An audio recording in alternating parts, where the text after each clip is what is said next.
Good morning, YouTube.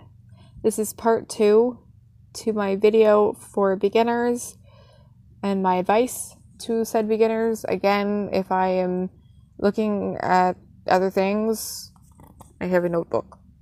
Therefore, okay. Back to it now.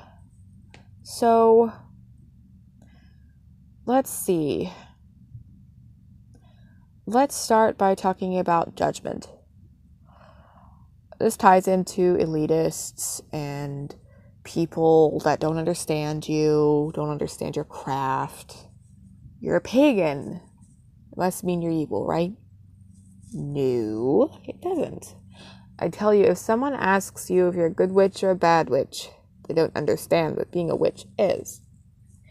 See, there's a nice concept like white or black or gray, and I can probably get into that in a different video. You know what? I'm gonna write that down because I actually have a list of different things I would like to cover in videos. So, white, black, witches. There we go. Okay. But if someone asks you if you're good or bad, that's stereotypical and coming from a place of fear, ignorance. I got that question once. And if the friend of mine that asked me that question sees this, I don't feel any negativity toward you for asking me that last year. Not at all. I want to address why it is illogical to ask the question. And even slightly offensive in some ways. But you see, witches are not good or bad, usually. And what had happened was when I was telling this person that I was a witch, she'd asked me, are you a good witch or a bad witch? And I'm like, well, I don't hex people just because they looked at me wrong. They looked at me wrong, whatever. I don't play around with my power. I don't abuse my power. And if someone screws around with me or my family or someone very close to me, then, well, you're going to get the horns and your ass is going to get burned, essentially. That's what I said. So, play on the Wiccan creed and do what ye will, harm none, I think is the word at the very end of the Wiccan creed. It's something along those lines. I might not be quoting exactly, but it is that essentially. And there's a popular version of that goes around as somewhat of a joke, but actually serious.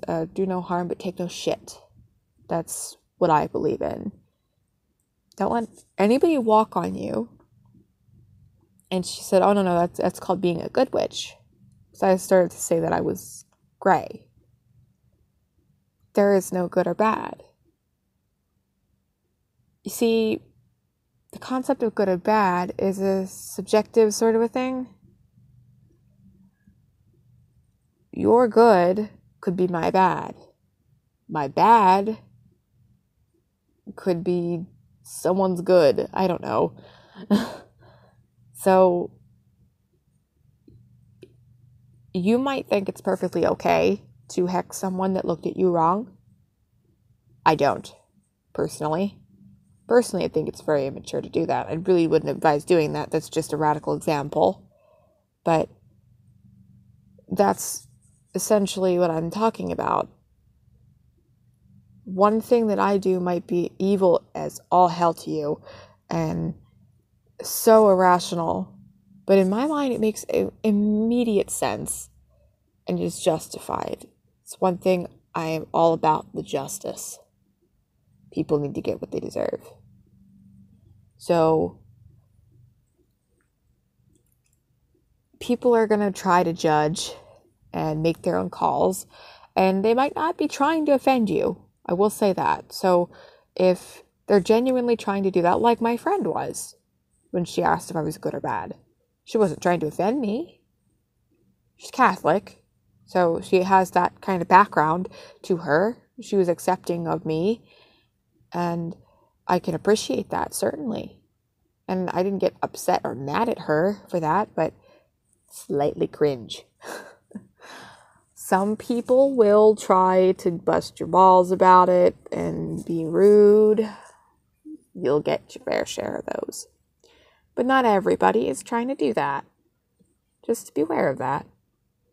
Don't let it get you down if someone does that or they don't understand. Because you understand.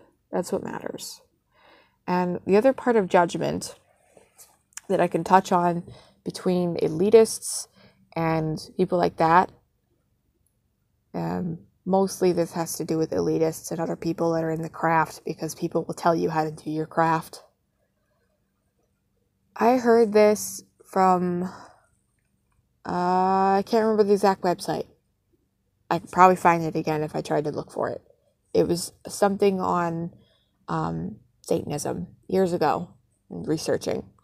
And the author of the article had said, "It is no one's business what you do in your practice, but yours and the gods or the spirits," which is the truth.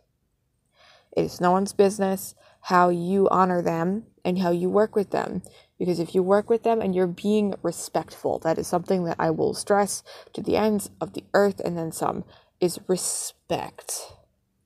Respect, respect, respect. If you do not respect them, you come from a place of cockiness and demanding this, and this.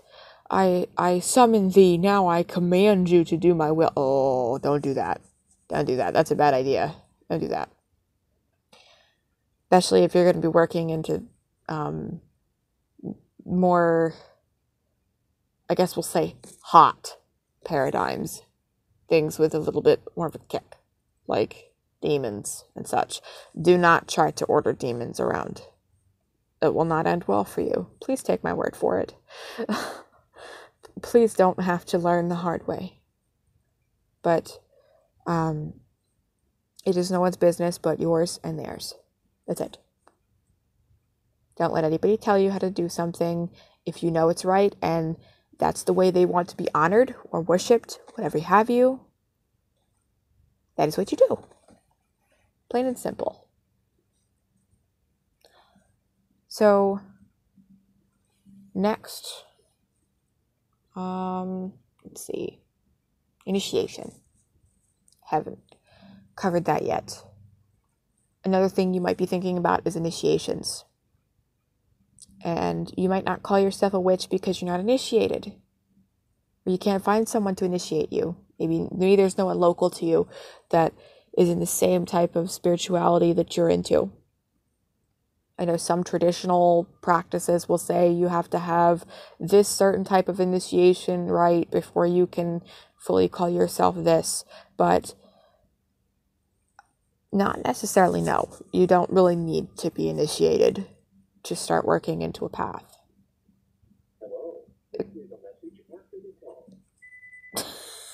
There's an answering machine in here. Sorry. You heard that. The curse of having the modem in my room. Anyway. Yes, you don't necessarily need to be initiated formally to work into a path. Mind you, it helps, I will say. It does help.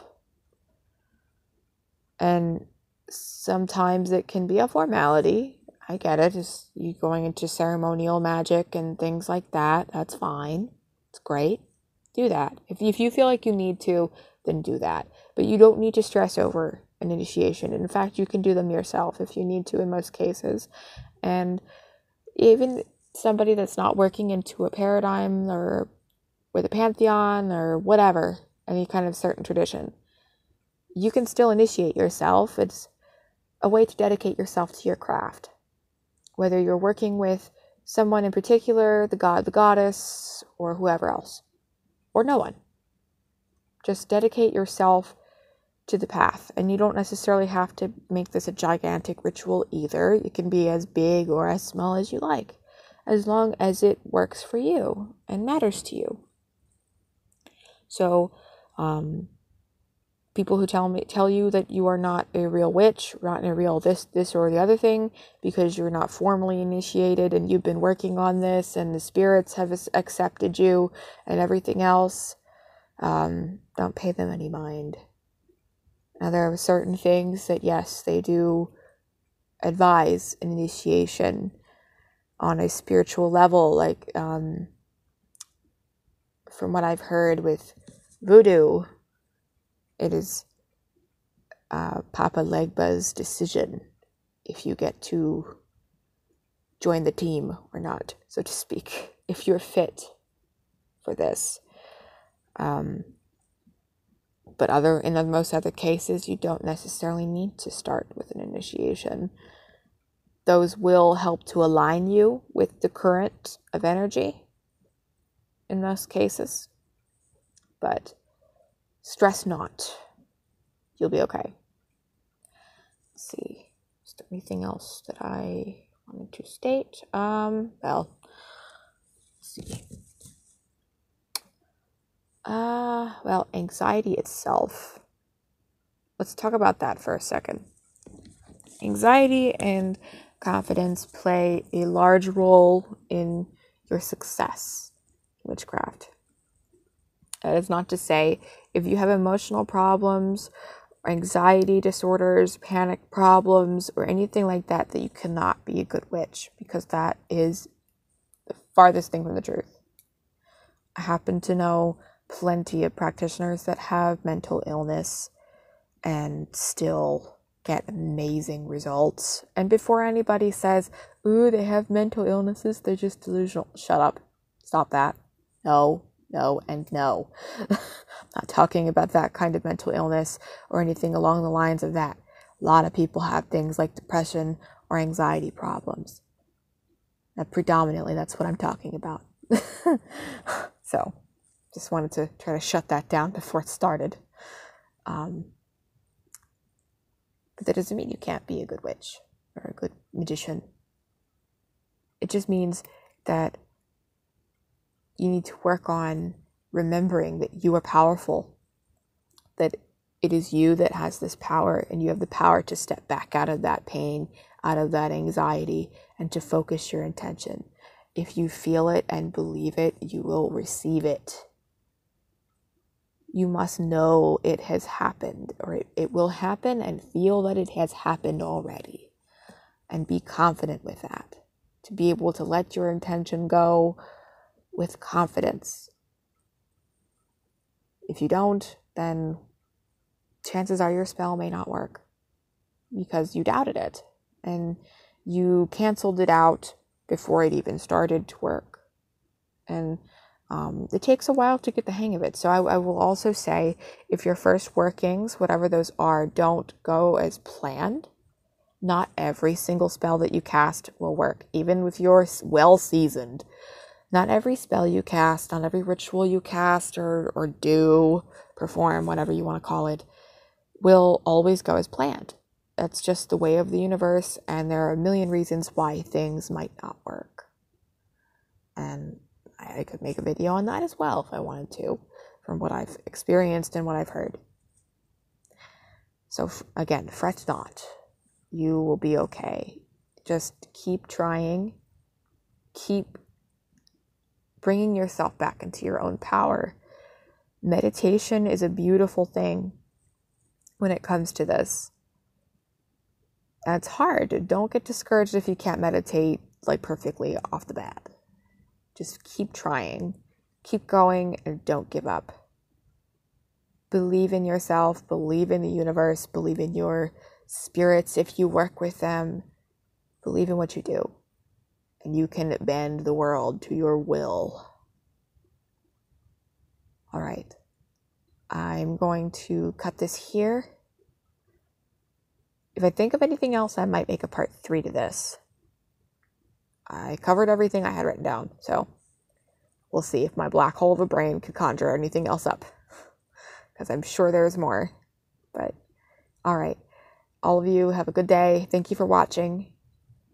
Check the links in the description below if you need help with anything. Leave me comments. if you're interested in spiritual services, readings, spell work, and eventually there will be candles and books of shadows for sale. Just keep checking back. There will be eventually. Head over to Facebook. And yes, so blessings to you all. Blessed be. And have a good day.